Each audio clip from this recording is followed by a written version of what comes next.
এবং উপস্থিত আছেন জনাব mister Sanjit Kispotta, advocate, judge court, Dinajpur. অসংখ্য ধন্যবাদ জানাই আপনাদেরকে দেওয়ার জন্য। এই অবস্থায় এএফসি দল আক্রমণে যাওয়ার পর 10 নম্বর জার্সি নিয়ে দলের পক্ষে তিমন,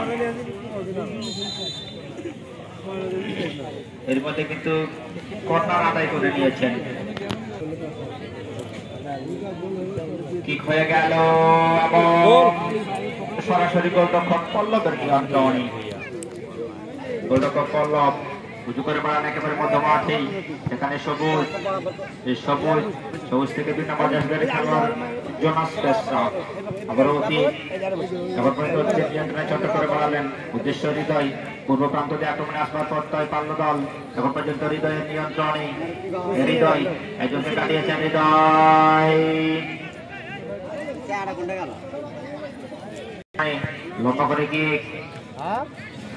ডুডু আবারও হৃদয় তীরকে দেখে সজীব থেকে লক্ষ্য করে বাড়িয়েছেন। কোন খেলোয়াড় নাই, বল চলে গেল আবার 500 টাকা অতিক্রম করে সীমানার বাহিরে। হৃদয় তীরকে দেখে হৃদয় আবারও